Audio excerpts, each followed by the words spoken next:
Hello, good morning, everybody.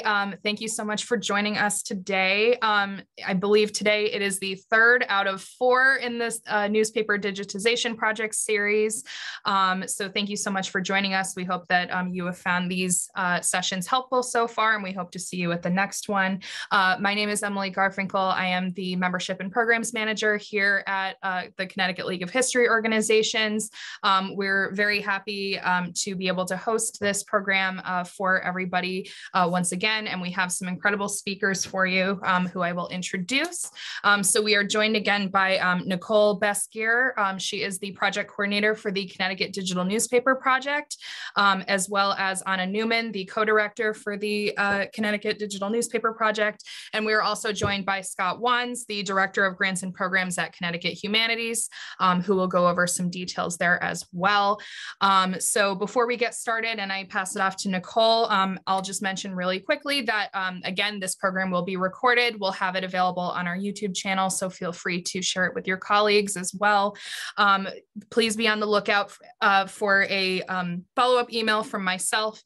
It will have information, including the recording, as well as the chat transcript with any questions that come up in the chat as this program goes on. Also, any additional resources that are given, we'll try to include the presentation, any relevant links that come up during the conversation, we'll make sure that that goes out to everybody. One quick housekeeping thing as well, if you have any questions, we will have a Q&A at the end of the session, but if any questions come up in the meantime, please feel free to drop them in the chat. Myself and some of our other team members here will be answering them the best we can, and we will offer questions again at the end. So please feel free to drop them there. And unless I've missed anything, without further ado, I will pass it off to Nicole. So thank you so much. Thank you. All right, I'm going to share my screen. Also, I'm already getting messages from my computer that Zoom and my internet aren't playing well. So definitely jump in and let me know if I start to have sound issues. And I'll turn my camera off. So as Emily said, I'm Nicole Besseghir. I am the project coordinator of the Connecticut Digital Newspaper Project, which is run out of the Connecticut State Library. And so my colleague and co-director of CDNP, Anna Newman, is also going to speak with me today. And then Scott Wands from CT Humanities is going to speak as well. And so today we're going to talk about how do you digitize planning and working with vendors, and planning encompasses actually a lot of different topics. So basically, if you've been to our other sessions, you know, we've talked about kind of how you get started, selecting your newspapers for digitization, gathering your microfilm or print newspapers to digitize. We also talked about copyright. And so now we're getting into the many layers of actually running the project. So hopefully what we're breaking down here today for you will help you understand what all is involved in a project, and what you'll need to consider and plan for as you start your projects or try to you know, put together a project. All right, so first I'm going to talk about the planning of your project, and this is kind of what you'll do either before you actually launch your project or as you're getting started.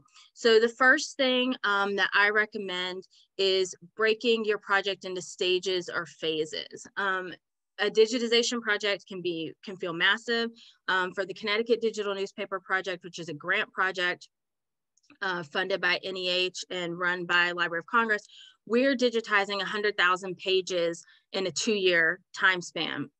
So we definitely work in kind of a stages, phases, kind of way throughout our grant cycle. We kind of have the things that we know we have to do early on, things that have to happen before digitization, then the actual digitization, then things that are taking place after digitization. And I'm going to talk more about stages in just a minute and kind of give you an idea of the stages that you could have for a project.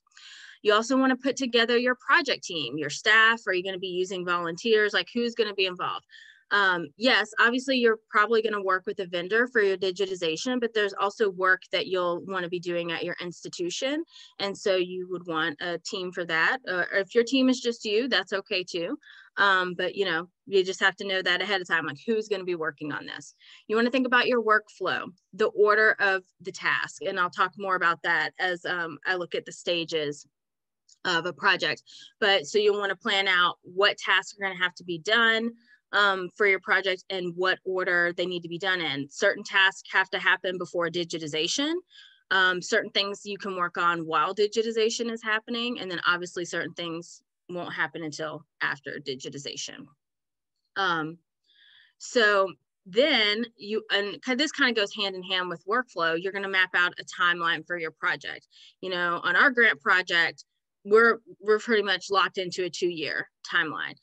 Your project is probably, you know, not going to necessarily need 2 years, but you could. If you need to take 2 years, that's fine too. So think about how long you have for your project, and then map out when certain parts of the project you need to happen by a certain time. So, you know, if you're trying to do a project in a year to a year and a half, you need to think about, okay, scanning needs to start by what point in order to get completed by our deadline. And that's going to be something that you'll also probably need to talk to your vendor before you can fully plan out your timeline, because you need to know how long they take to do their work. But just something you want to think about at the onset is your overall timeline, when you're wanting to get your work done by, how you might need to, what goals, you know, you want to set for yourself along the way to keep on your timeline. You're going to want to secure funding, put together a budget. Scott from CT Humanities is going to talk more about funding options through them a little bit later. But this is something during your planning phase, you need to be thinking about these things.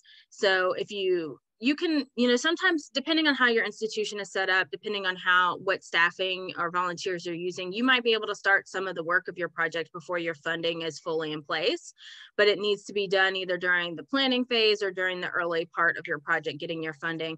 And typically you're going to have to put together some sort of budget, at least a preliminary budget, as part of securing your funding if you're not using institutional funding. So something to do during the planning phase.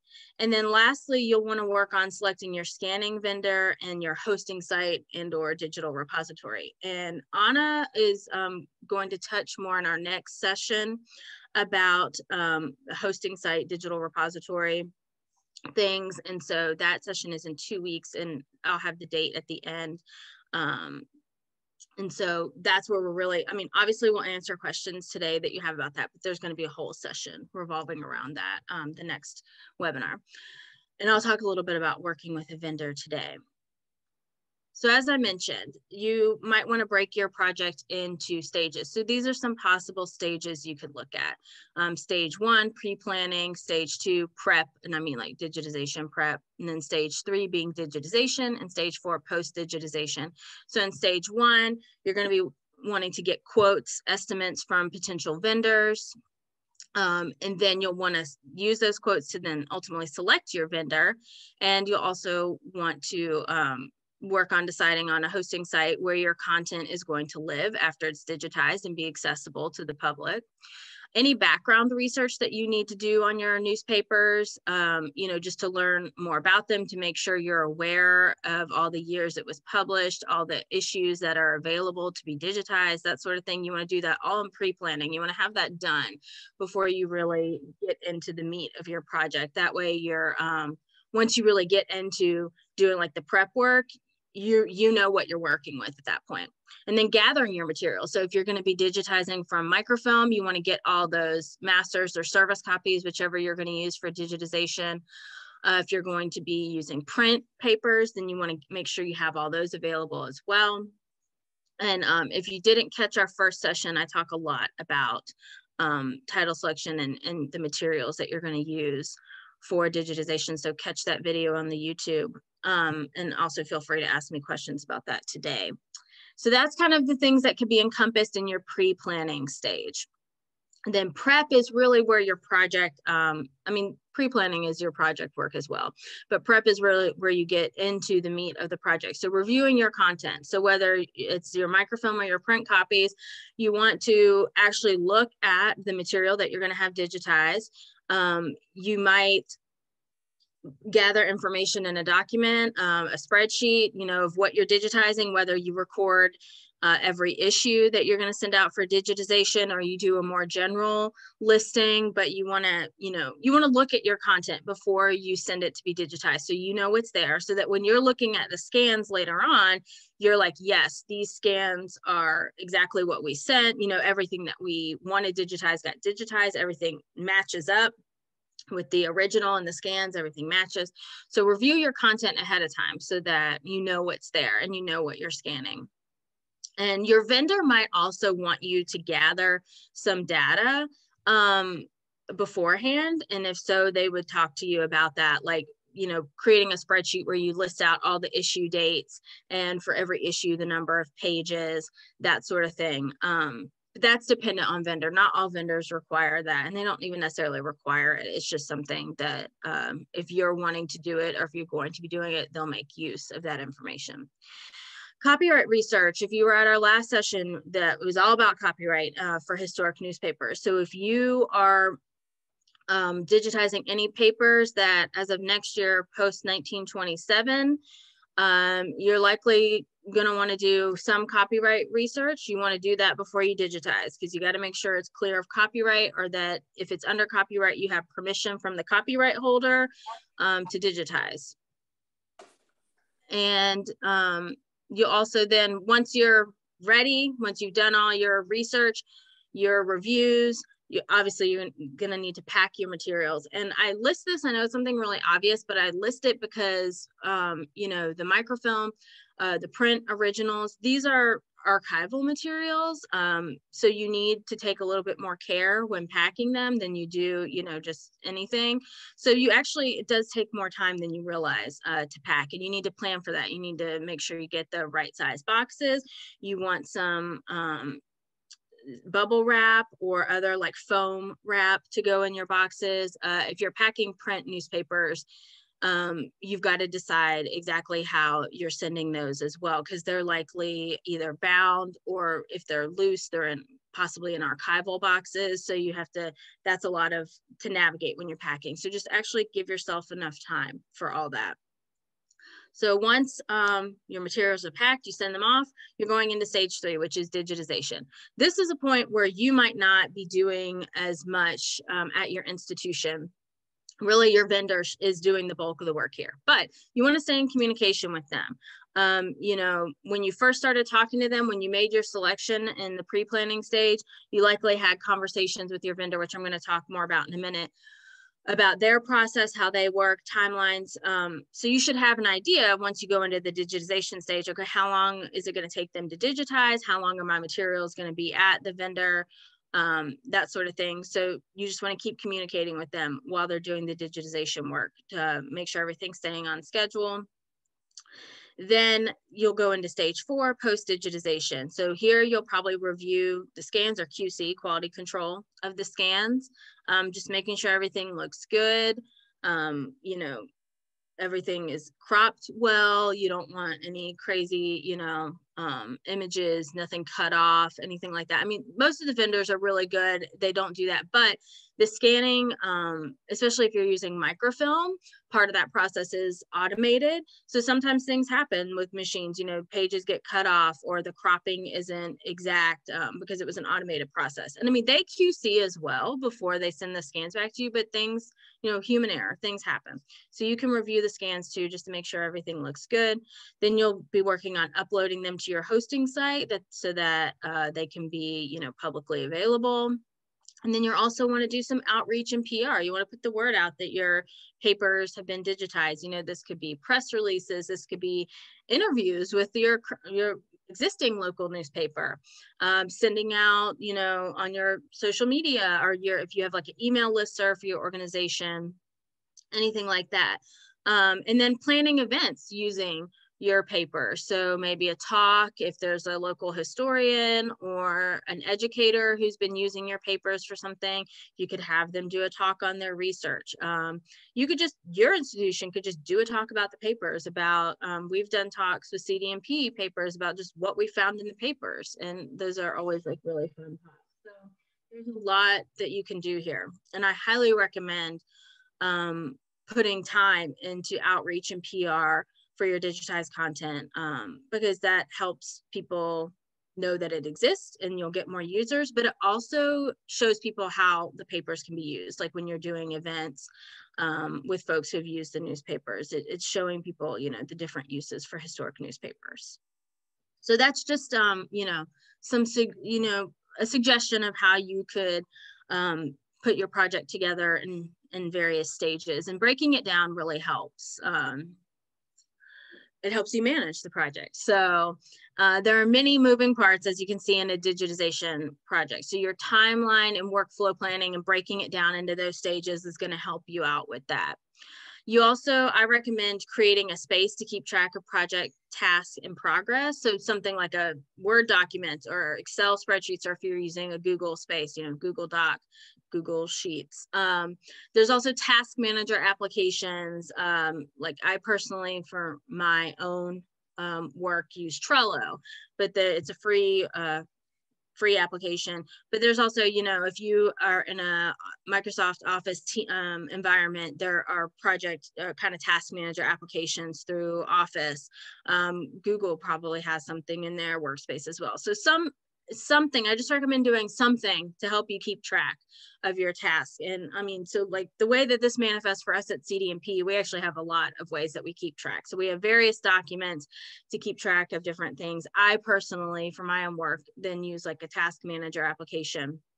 And so, you know, we have spreadsheets for some of the things on the project, especially for overall kind of like timeline stuff. And we go in, we have the spreadsheet broken down by month, and we go in, and by month and task, and we go in and we put what month the task was completed in. If we have any notes, we have to submit our content to the Library of Congress in batches of 10,000 pages. So we, you know, we notate by the batch, you know, when things are done.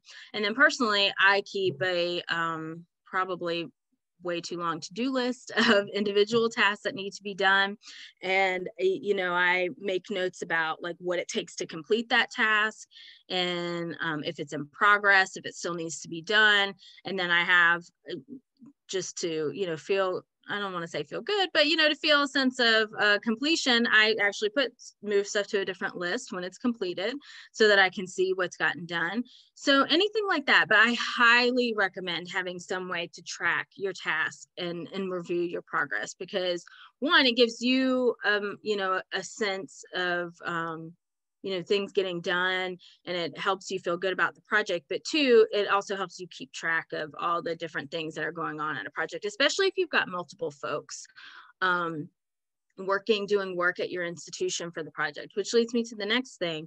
You want to maintain open communication with all staff and volunteers that are working on the project. So again, at the State Library, we use a Microsoft environment. So we have teams, and we're in, you know, we share, so all our files are shared. Everybody can see the files, everybody on our team.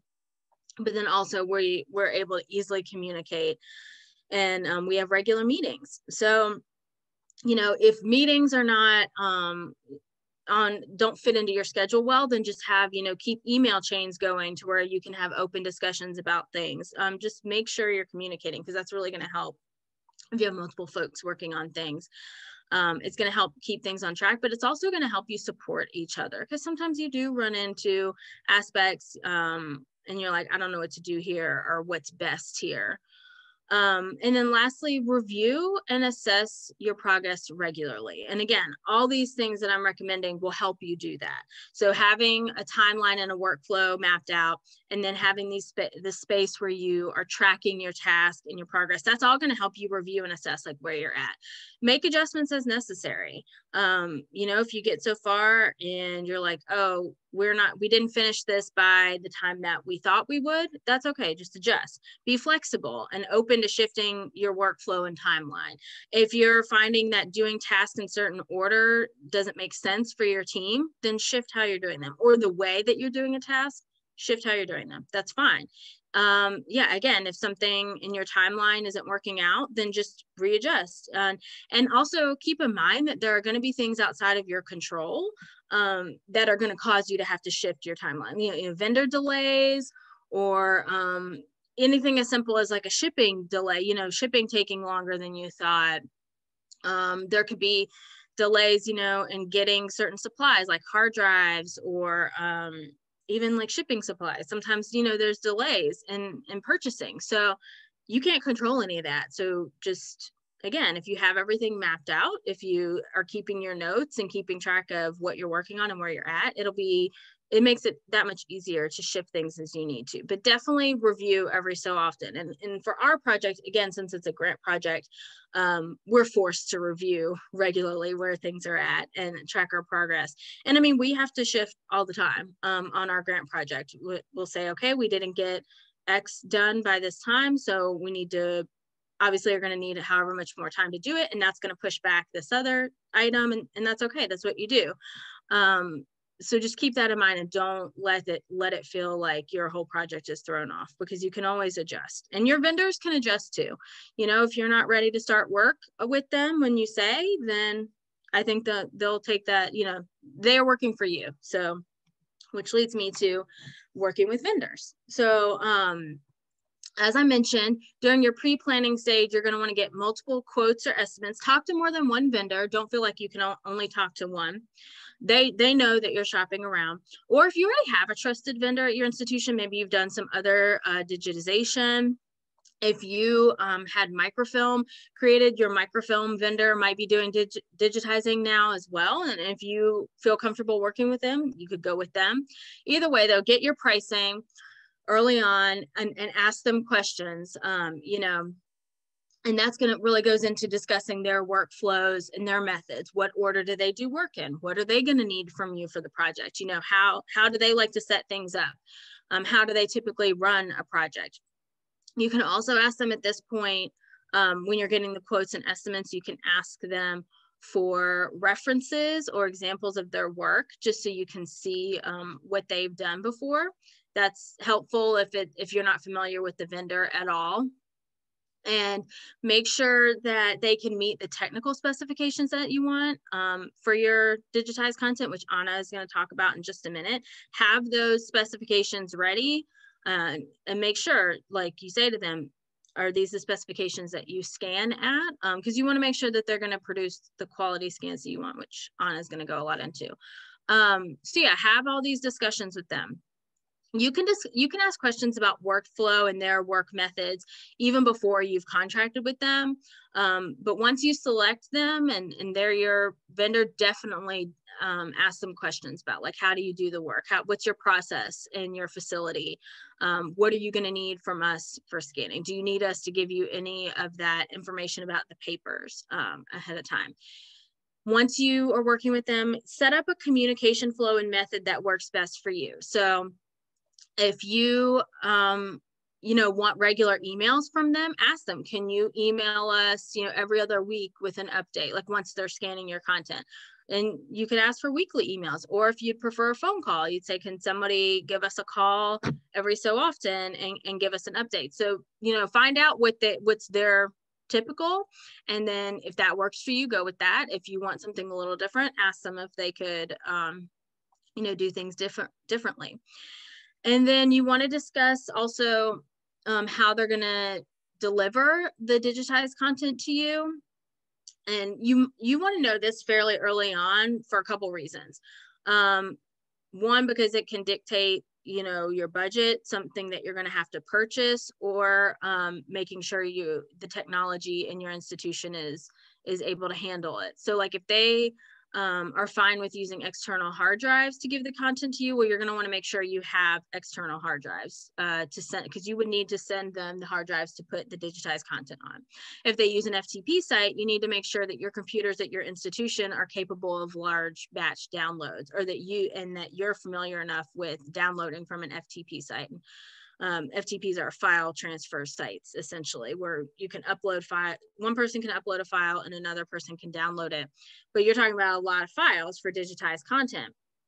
So you'd have to make sure that you have the technology infrastructure at your institution to use an FTP site. So you want to have that discussion pretty early on with them.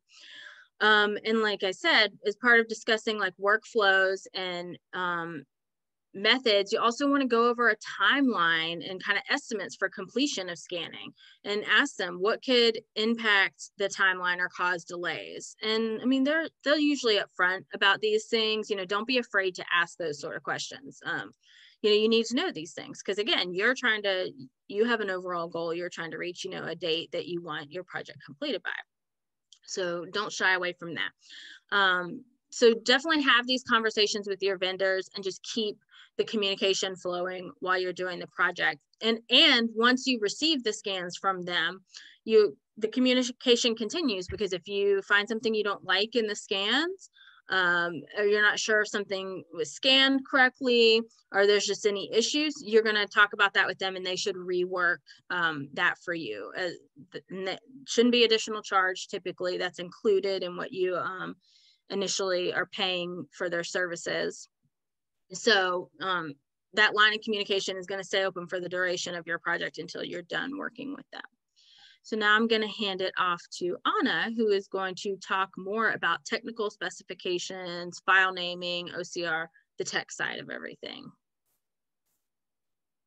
Great, thank you very much, Nicole. So as Nicole shared, when you're working with your vendor, it's important that you know the technical specifications for newspaper digitization so that you can communicate with them successfully. So my goal is to help you get a basic understanding of the specifications for digitizing newspapers so that you can then successfully communicate and work with your vendor and get the best results possible.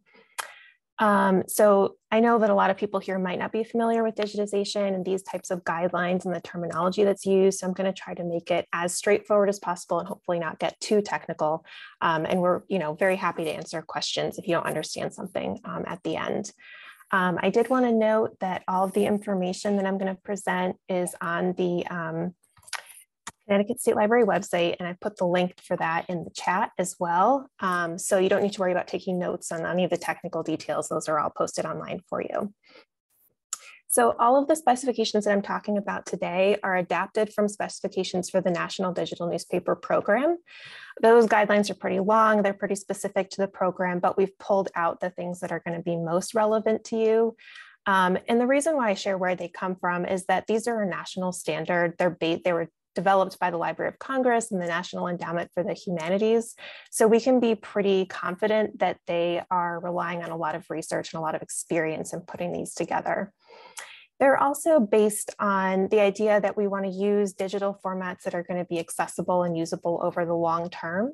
So, you only want to digitize your newspapers once. Like Nicole shared, there's a lot of work that goes into this. So you only want to do it once. So you want to make sure that what you get out of this is going to last for a long time.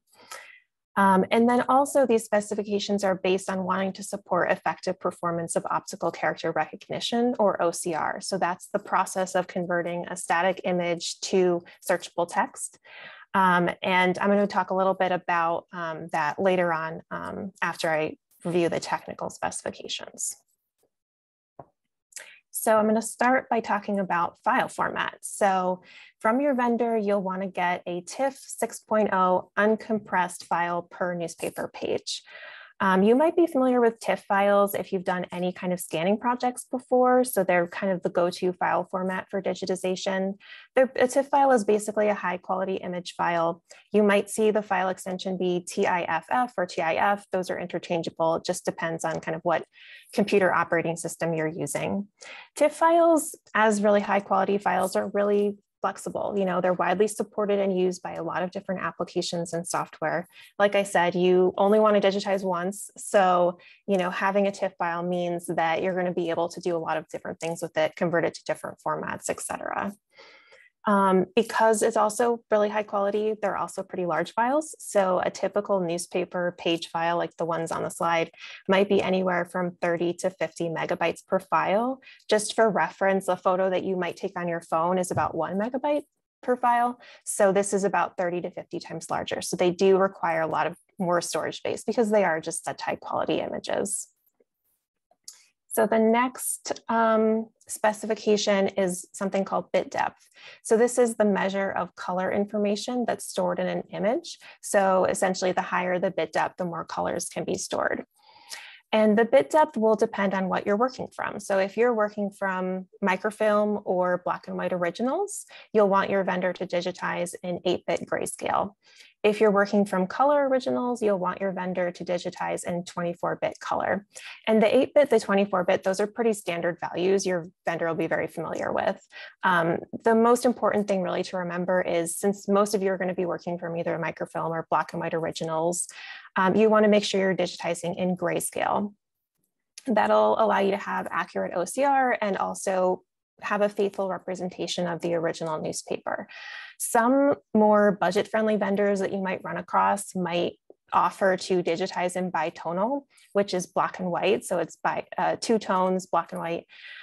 So their argument for this is that, you know, like the files are smaller, they're cheaper to store, cheaper to create, but it does come with a decrease in quality. So on the next slide, I have a little bit of a comparison of bitonal versus grayscale.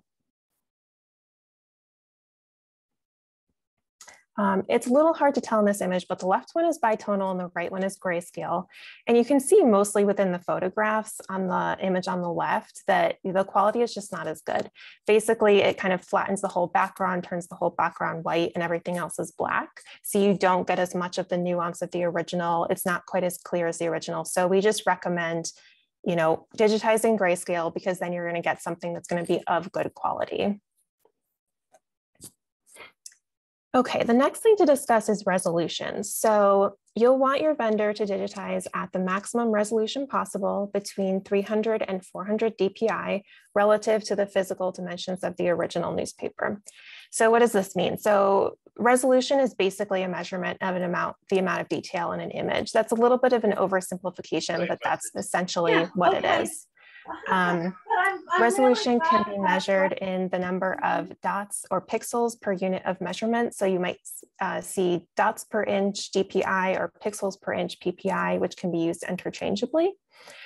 And your vendor will be able to do all the calculations that need to be done in order to figure out what resolution you're able to digitize at. Like, a lot of that is determined by, you know, the equipment that you're using, the camera they're using, the size of the original pages, the reduction ratio on the microfilm, which is something Nicole discussed in her great microfilming webinar to start off this series. You know, the size of the lettering on the original, all of those things will go into calculating kind of what resolution you're able to digitize in, and your vendor will be able to do that for you. But as long as you're within that 300 to 400 DPI range, you'll be able to get good results for OCR. That's what the recommendation is based on. Okay, so the last thing really is just how do you want your newspaper page files to be edited? So they should be cropped to the page edge, not to the edge of the text, with up to 1/4 inch beyond the page. So you can see in this newspaper page on the slide, there's a little bit of a black border around the page, which is good because it shows us that the page was digitized completely, nothing was left out. You don't want it to be cropped sort of to the edge of the text on either column, the columns on either side of the page. You want to show the complete page. If your newspaper page is skewed, or if it's at an angle that's greater than 3 degrees, you'll want your vendor to deskew or straighten the page. This also helps with OCR. OCR can't really read things that are at sort of an angle. And also, if your newspapers are microfilmed at 2 pages per frame, so if they were microfilmed side by side, like in a spread, you want to be able to split that into 2 separate files. So you should have 1 file per newspaper page. All right, so I wanted to give a little bit of file naming advice, and I apologize, the example on the slide got a little tweaked in the presentation mode, I think. So the reason I'm calling this advice is because, you know, you can kind of use whatever file naming convention you want, as long as the file names are consistent and identifiable. So typically, I'm just going to share sort of what we've used at the State Library that's worked pretty well for us. Typically, we'll use a standard identifier, such as the OCLC number or the LCCN in the name of the file. So for those of you who are not from a library background, you might not be familiar with these numbers. The OCLC number or the LCCN, the Library of Congress catalog number, are just basically unique codes that are assigned to a publication and used to identify it. It's a lot easier than writing, the entire newspaper name out in your file name. In the example on the right, in that top line, you can see there's a number 027354139. That's the OCLC number for the Thompsonville Press. So that's how we identify that within the file naming. And we'll also put in the file names the issue date in the format year, month, day, so that in the example, we have January 2nd, 1941. Putting it in this format helps it to sort in chronological order, which is super helpful. And then finally, we'll include the page sequence number as well. So this is basically the order of the pages within the issue. This might not necessarily match what's actually written on the page as the page number. A lot of newspapers didn't have page numbers. The page numbers could be missing. Sometimes they were incorrect. So that's why we like to use the sequence number to make sure the newspaper pages are in the correct order. It's a little hard to tell because of the formatting on this, but essentially what we have here is at the top, there's an issue subfolder that's named with the date of the issue, and then there'll be 4 file names for pages within that have the OCLC number, the issue date, and then the page sequence number. Okay, so just to give a quick recap, what you want to get from your vendor is essentially 1 TIFF file per newspaper page, 8-bit grayscale, 300 to 400 DPI cropped to the page edge. Your files should all be named with a consistent file naming convention, whatever makes sense for you. And then having the page files organized into folders by issues is also really helpful in terms of just organizing all of your content and doing that QC that Nicole was talking about earlier. Kind of a nice to have or an optional thing that you could ask for is a multi-page searchable PDF per issue. So a PDF for each issue that has all of the pages within it and that's searchable. This is, it's not always required for, whatever hosting platform that you're using, but sometimes it's a nice to have depending on, what you plan on doing with your newspapers. Okay, so the last thing that I'm going to discuss today is optical character recognition. So which we talked about earlier is the process of converting a static image into searchable text. Obviously, one of the huge advantages of digitizing your newspapers because it makes them so much more accessible to researchers. The technical specifications that I previously shared really help to ensure optimal conditions for OCR. OCR is a really advanced technology, but it still does have some limitations. So I'm going to talk a little bit about how it works and then what affects the overall OCR quality. On this slide is an example from the Connecticut Digital Archive. As Nicole said, in our next session, which is on the 20th, we're going to dive in greater detail into the CTDA, which is the Digital Preservation Repository that's run out of UConn. For the purposes of this presentation, we're just going to consider it a hosting platform for digitized newspaper collections. So with the CTDA, you'll upload your TIFF files that you've received from your vendor into the CTDA. Behind the scenes, there's OCR software that runs on those files and makes them searchable. So you don't actually have to do anything to make them searchable beyond uploading your files to the CTDA. And then as you'll kind of see from this slide, if you search for the word Simsbury in this issue of the Simsbury Siftings, you'll see that there's highlighted text on the page wherever that term appears, which is great, makes it a lot easier to search, easier to review. However, there are a number of factors that are going to influence OCR quality. So they're really closely linked to the overall quality of the original newspapers, of the microfilm that you're working from, and then even the digitized files themselves. So some things that might result in inaccurate OCR might be stains, tears, faded text, or bleed through. So when you see the text from the other page on the page that you're looking at on the original newspapers. And these could be the originals that you're digitizing from or the originals that were used when the paper was microfilmed. Damaged or deteriorating microfilm might also cause inaccurate OCR, as well as any lighting issues during microfilming. So if you have overly dark or overly light pages, it might be hard for the OCR software to read them. Another factor that might cause inaccurate OCR is complex newspaper layouts, like the one that you see on the screen. This is a comics page, so it has an interesting layout with content in a lot of different blocks. That might be really difficult for the OCR software to read and analyze. Also difficult for them to read might be fonts of different styles and sizes. So if there are fonts in your newspaper that don't really resemble traditional type, the OCR software might have a hard time recognizing them as text. The comics, again, would be a good example. If it's text that more closely resembles handwriting, OCR software can't really handle handwriting all that well. And then finally, page curvature is another thing. So if your text is kind of curved because, if it was digitized from a bound volume or something like that, that might affect the OCR as well. And that's why we recommend disbinding any original newspaper issues before digitization happens to avoid getting that page curvature that might affect your OCR results. And then we have just kind of a very quick example to kind of show you how, OCR that we've done on a very old newspaper issue. This is from an 1826 issue of the Litchfield County Post. So you can see this is an old newspaper. It wasn't in the best of shape when it was microfilmed. You can see there are these dark patches on the screen, but the OCR actually did a pretty good job. There's just a few kind of highlighted words here that did not come out super well, but on the whole, it's pretty good. So even imperfect OCR can still be helpful. A lot of times when you're searching, your keywords are going to appear multiple times within the same article. So if it can't read it in one spot, it can usually read it in the other, or hopefully anyway. And then lastly,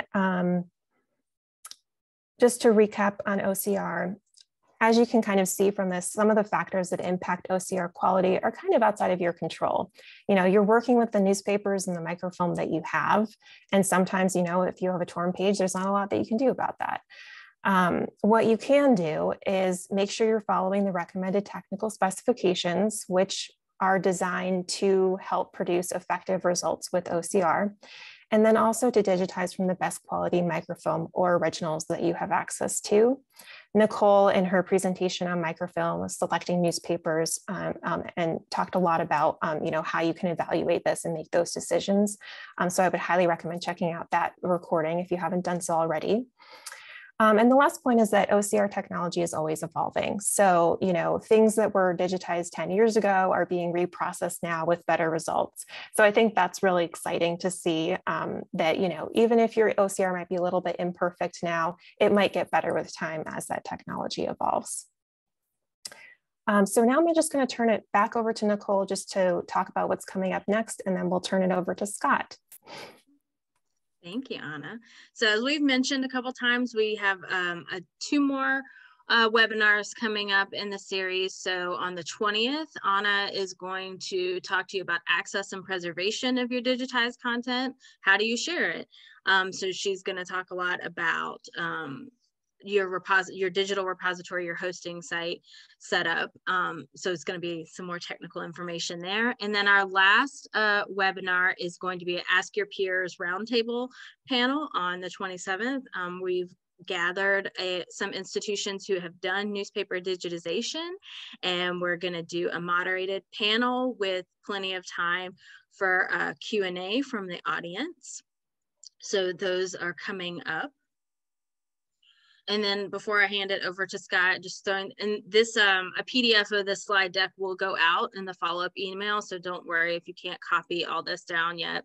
But just some contact us and resource information. If you've got questions about project planning management, vendors, copyright, working with microfilm, any of those can come to me, and that's my email address.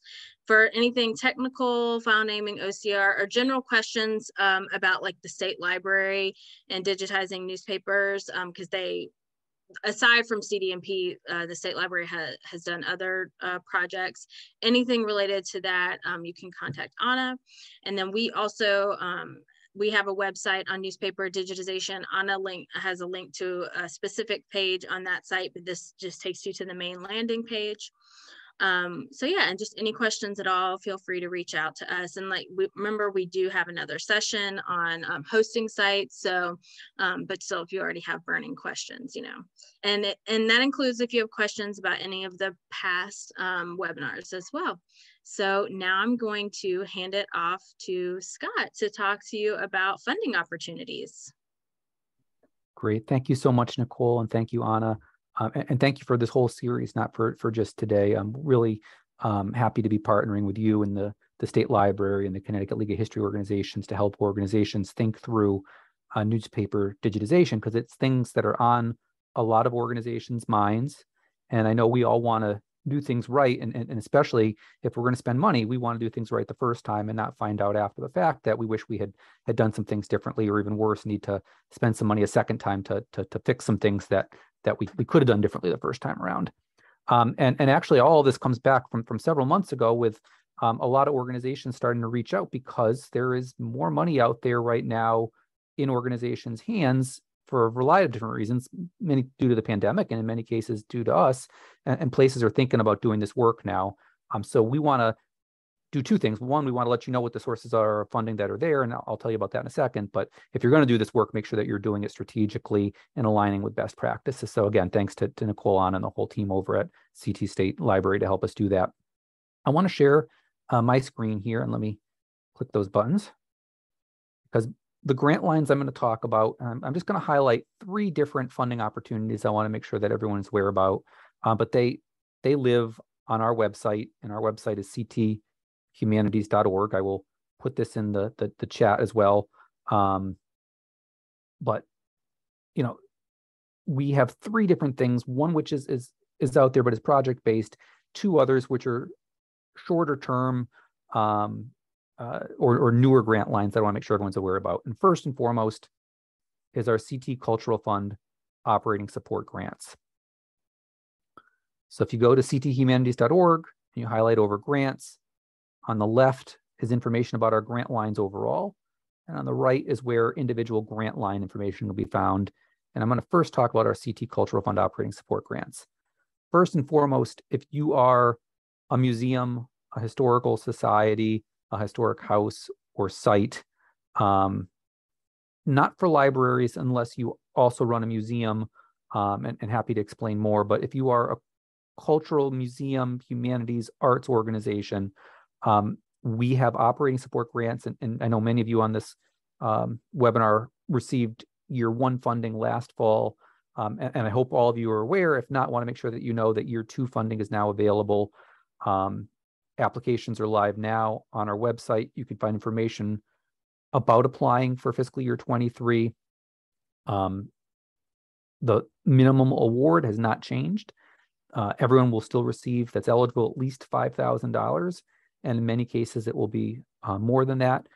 We have a base award of $5,000, and then we'll do a base a percentage of your previous 5 years operating budgets expenses, and we'll spend down the full pot that way. It is a non-competitive line, and by that I mean your organization is not in competition with another to get any award. Everyone will get an award, and then we will right size based on how many applicants we have, the size of your organization, and we will come up with the state economists an equation to distribute the funds equitably. Last year, the awards formula for the $16.1 million we distributed was $5,000 plus 5.8% of your organization's operating expenses.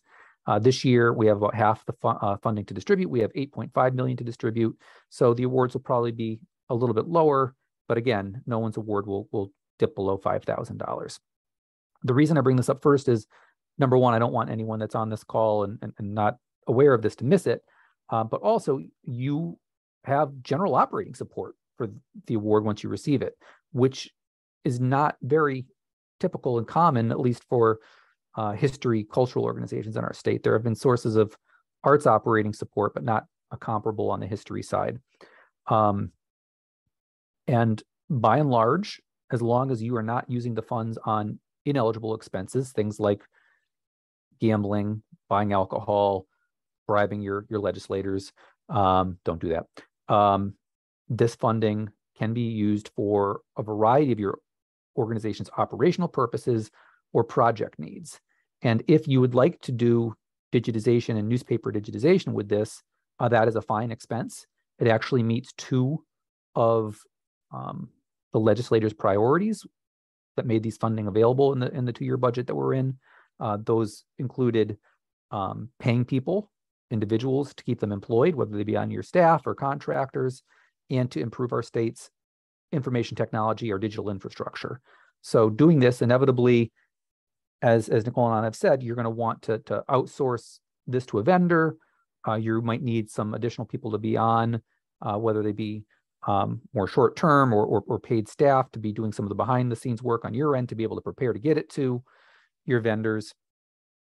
And that takes money, and your operating support could be used to pay for the vendor, to pay for the individuals that you'll have doing this work, to pay other hard costs that result from that. Now, I know not everyone is going to want to use their operating support awards in this way, because that means that you can't use it for something else. But that's just one thing I want to make sure that you are aware of, as it would be a great fit for this, and again, meeting two priorities. The second opportunity I want to make sure that you're aware of, and again, these grants are open now. They're due by November 4th. So you could submit today if you're ready, you could submit tomorrow if you're ready, just don't submit after November 4th. It's a very simple application. Myself and my colleagues, and I'll put that in the chat after I stop sharing screen here, will be happy to help you. I know many of you work with Leanne Partridge. She is great and will answer your questions quickly, but many of your questions are probably going to be already answered on our frequently asked questions. So do check there, and there's information for returning grantees or about eligibility, and do check those out for your questions first. A second grant line, which is not going to get you the money to necessarily do your digitization project, but will help you get better control, intellectual knowledge about your collections overall, of which your newspapers obviously are a part, are collections assessments. And this is a grant line that we are running in partnership with the CT State Library and Conservation Connection and Kathy Crowell-Varda. I know many of you on this call are aware of this as well. If you click on this, we're running the grant line through our grant system. So the same account and login information you will use to apply for your operating support will be how you apply for a collections assessment. But when you click the link here, it will take you out of our site to the State Library's Conservation Connection site, and you can see more information about this program. And this really is geared towards smaller to mid-sized institutions, priority given to organizations with budgets under $50,000, and with a cap of $250,000 for organization budgets. We have a link to our grant guidelines here where you can get more information, but want to highlight a few things here.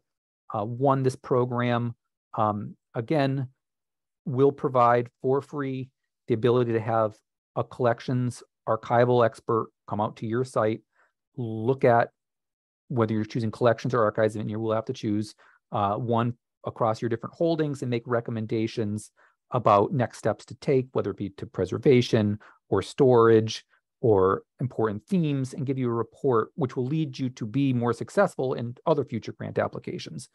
We have provided enough funding to do 25 collections assessments this fall and another 25 collections assessments next spring. There's no cash match, nothing required, but the due date is coming up fast of October 11th, so next week, about 5 days from today, and you are asked to be in touch with Kathy Crowell-Varda to discuss your grant application before submitting. So again, if you have not had a conservation assessment done on your collections, or if it's been more than 5 years, or if you have no idea if your organization has ever had a collections assessment done, I would recommend you consider this, talk to Kathy, because you might very well find out that the newspaper project that you think is your top priority might be actually something that is a little bit less priority after collections experts or archival experts have come and looked at your holdings, and then you will be getting recommendations with prioritization that you can use to come to us or to go to another grant funder, and will help you have a more competitive application in the end. And I'll be happy to answer questions about any of these grant lines, but I want to highlight one more first. So we've got, I have to keep moving my own Zoom head around to be able to see my drop downs. We've got operating support grants, which can do digitization. They're not competitive. You don't have to tell us you're going to do it on digitization. You can decide that after the fact. We have collections assessments, which will have an expert come out and give you a report and recommendations for your organization's collections. And in this case, libraries are eligible. Libraries and cultural organizations are eligible there. And then the last grant line I want to highlight are capacity grants. This is a competitive grant line.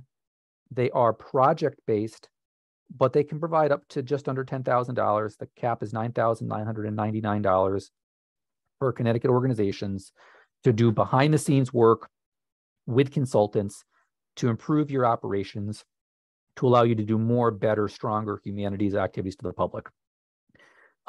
They fund a variety of types of project work with consultants, from collections-based stuff like collections assessments and planning, to other things like strategic planning or audience assessments, or doing some diversity, equity, and access work with your staff or your board. So you will, if you apply to this, be in a pool with some collections projects and some non-collections projects. In addition, coming to us for an overall project that we want to digitize all of our newspaper holdings in and of itself is not going to be a competitive project type. We have to start, when we get into capacity grants, thinking about a larger end result of where you're wanting to go. We are doing a project looking at World War I or the 19 teens in our town. And to be able to do that successfully in preparation for that, we want to digitize our newspapers from the years 1911 through 1919. And we need Connecticut Humanities help here because these have not been digitized otherwise. They're on very fragile, still paper holdings that aren't safe for our own staff, let alone other researchers to use. So this will help us get our materials in place for multiple future projects, including that 19 Teens exhibit and project that we're going to be doing in the future. So I can help you, Leanne can help you, our staff, Becky, can help you start to think about your need to digitize a newspaper run and whether it would be a good fit for a capacity grant. But again, depending on why you're wanting to digitize and what your project work is, that is something that could happen as part of a capacity grant for collections assessments and planning for future uses. And that's the key here. This is work and planning to be able to make these materials accessible to you and to the public in the future, but it has to be framed in a project and you will be competing against other organizations. It is not a guarantee that your organization applying will receive funding to do this work. So I want to stop there. I will share in the chat our website, cthumanities.org, where all of those website links to our different grant lines live. I'm going to put my own contact information and Leanne Partridge's information in the chat here too. And I will pass it back to Nicole so we can answer questions more largely, whether it be about grants or about the other things that have been presented on today. Thanks. Thank you so much, Scott. It's so helpful to know what all is available in terms of funding from CT Humanities. So now we're open for questions. You can place your questions in the chat. You can unmute yourself to ask a question about anything that we've discussed today. So we'll give folks a little bit of time to, if you're composing questions for the chat, or if you want to unmute yourself, feel free.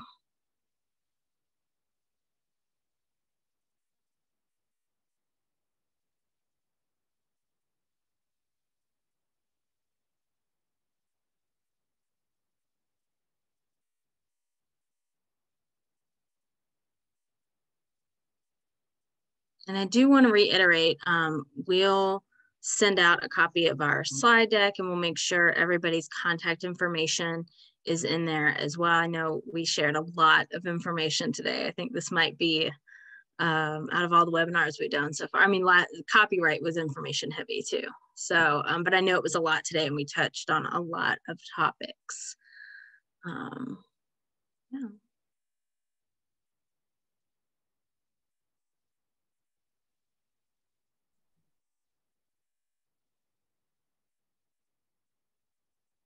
I did just get a question. So the question is, any grants available for state university libraries to help with costs for digitization of a local newspaper that is currently only available in print? So your state university library would not be eligible for operating support. If you need a collections assessment, you would be eligible if your state university's library budget is under $250,000 a year. If it's more than that, I would talk to Kathy Krogel-Varda about your eligibility to have a collections assessment done. But you could be a candidate for a capacity grant, but I think we would need to, again, have a conversation about why you want to digitize this, because for the capacity grants, it's got to be focused on an end use of being able to make it available for sharing with the public for future humanities project uses that you envision, not just for the sake of making it accessible. We may open up future grant lines for more just project accessibility and more general digitization, but right now that is not the case at Connecticut Humanities. Nicole or Anna, are there other funding sources outside of Connecticut Humanities that you might recommend for Janice? So there are not a lot of, unfortunately, there are not a lot of programs really at all for newspaper digitization. If you look at the Northeast Document Conservation Center's website, they have a great list of funding opportunities from at the federal level, at the state level. And so their NHPRC, it's a federal, or what the acronym stands for, it's escaping me, National Historic Records something commission. They frequently give out, they have programs that go towards digitization. So sometimes you can make newspaper digitization work within their guidelines. NEH, so like I said, the Connecticut Digital Newspaper Project, which is part of the National Digital Newspaper Program, is funded through NEH. Most of their other grant projects are very specific and the guidelines are pretty strict.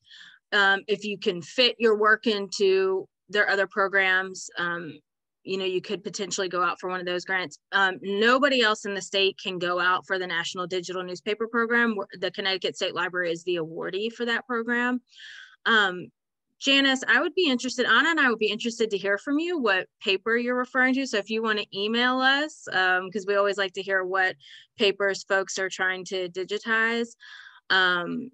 And we've already done our selection for this cycle of CDMP, but we always like to know like what people have and what they're trying to digitize.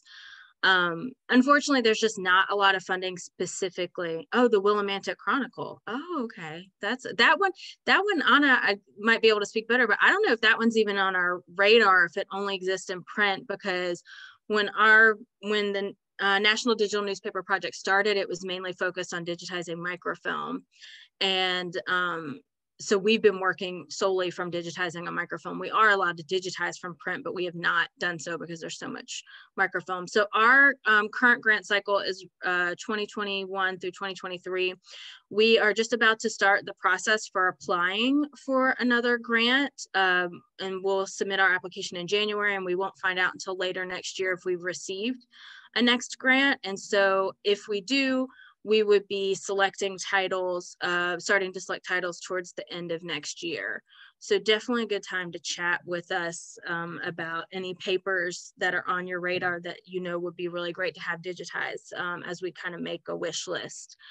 But also I did want to mention to keep in mind, and you might already know this, Janice, digitizing from print originals can be more costly than digitizing from microfilm. So definitely something to keep in mind when you're trying to secure funding. You'll need a larger budget from your vendor.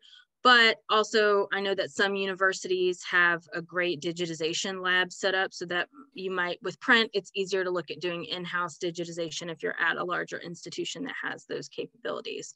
So just, oh, and Gail left a really good comment, our other co-director. Friends groups for public libraries, some can earmark fundraisers for specific projects, as well as library boards. So it's something to think about for public libraries. Definitely, Janice, see what your university's capabilities are as well for any like special funding for like projects or anything like that. That could be something your alumni board that could be a project that they help you guys fundraise for as well. Because I know at some universities, alumni boards or alumni organizations will help fundraise for specific projects on campus. So, and if those NHPRC grant lines look relevant, and I did post a link above, unfortunately, it looks like we're going to have to be targeting for the next round because, of course, the deadline is today. It's looking like for stuff like archival projects and publishing historical records and collaborative digital editions. So those from looking at the titles and not delving deeper or public engagement with historical records. But again, when you get to the public engagement with historical records, that's not that dissimilar from the capacity grant work that I'm talking about. At that point, you're starting to talk about how you're using something in some way with the public. So you're probably going to have to be going on similar pathways with the NHPRC for a public engagement with historical records, which is basically the goal of a capacity grant is not to do something for the sake of doing it, but to do it with the eyes of engaging with the public and sharing with the public in some way.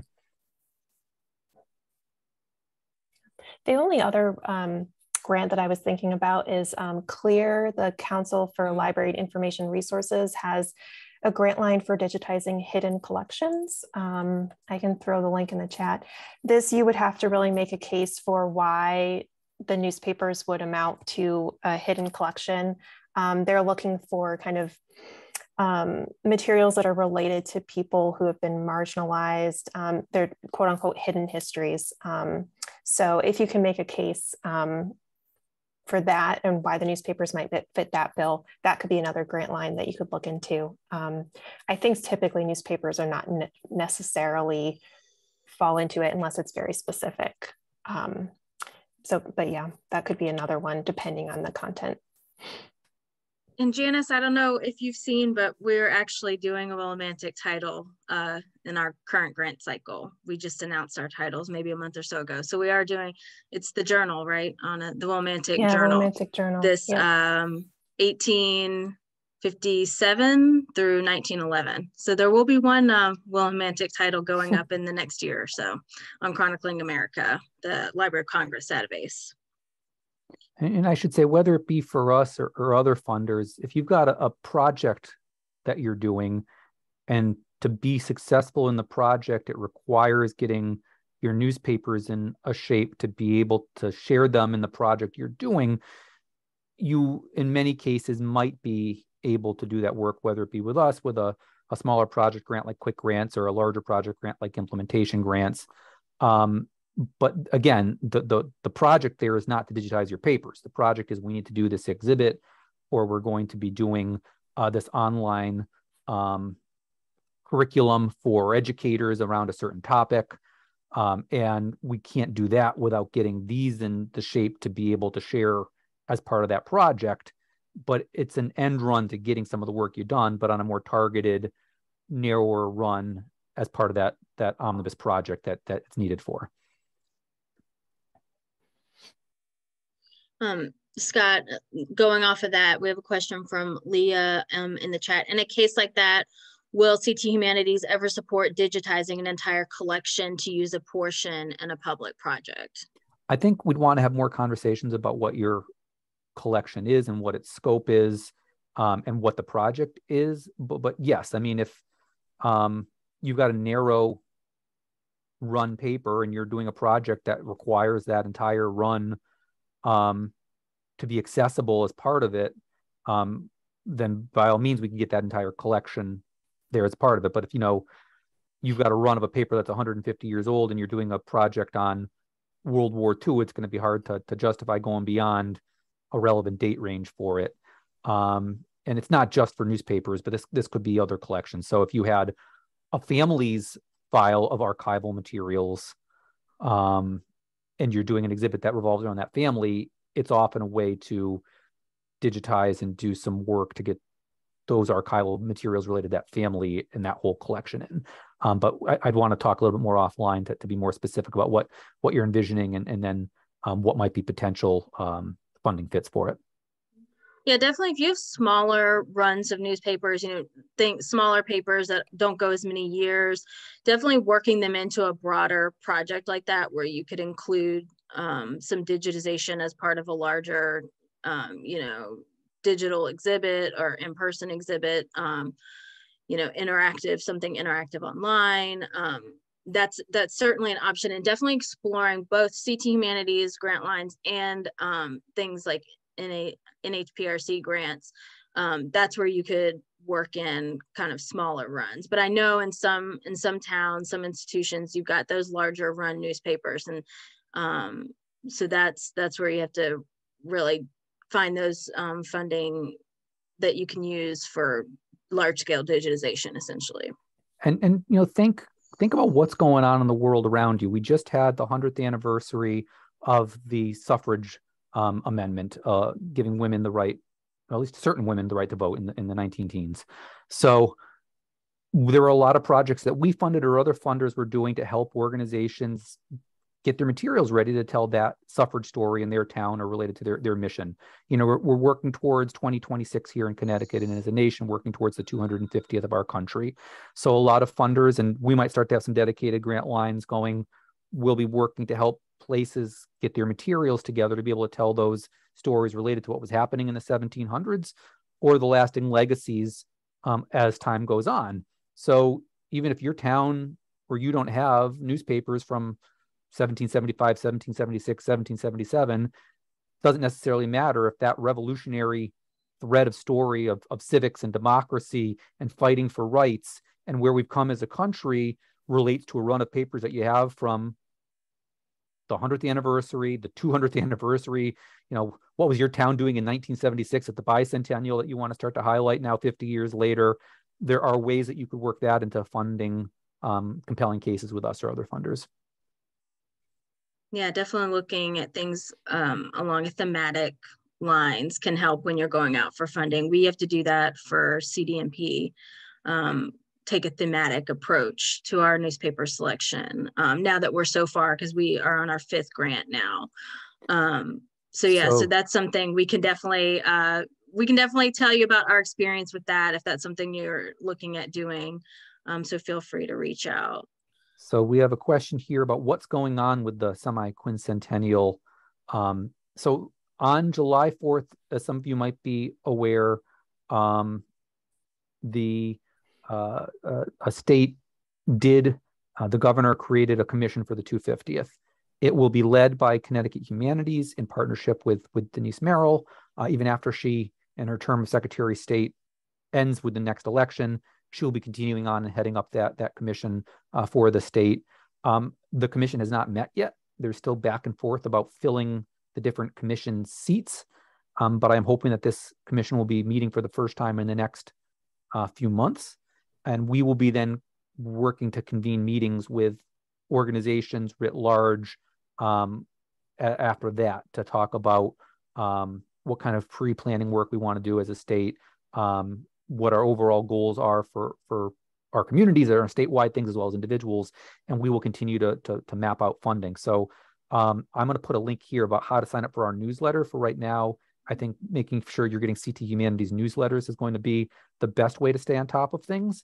But I envision in the future there being a dedicated 250th website for the state. We've actually reserved a few domains, but they haven't gone live yet. And I'm imagining there'll be some dedicated e-newsletters and hopefully sources of funding to follow as well. Very exciting to hear. And if you do actually have early American newspapers in your collection, it would be really great to see those come up online, because unfortunately, a lot of the early Connecticut newspapers, at least, are locked in paywalled subscriber-only databases, Newsbank, Early American Newspapers has a lot of those early Connecticut newspapers. So if you do have any that are super old in your collections, it'd be great to have them come up online in a free venue rather than paid. And I think that's something that's important to say. You know, if you're coming to us or you're working with our pals at the State Library, the goal is public access at the end of the day and not putting Absolutely. the materials that we're helping support behind a paywall. We want to get more stuff out there and open access to the public.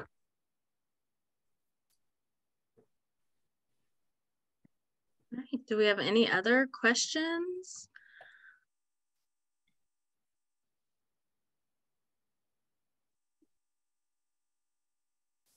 If there are no other questions, I guess we can wrap up. Thank you so much, everybody, for attending today. And thank you so much to our speakers again for another wonderful session that we had. I know I mentioned earlier that there were, that it was 3 of 4, but there are 2 more sessions upcoming. So be on the lookout for that. Our next one will be on October 20th. The registration is now live on our website, but be on the lookout for an email from the league for RSVPing for that and that information, as well as being on the lookout for an email from me that'll have all the resources from today's presentation. So thank you so much again, everybody. And we look forward to seeing you next time.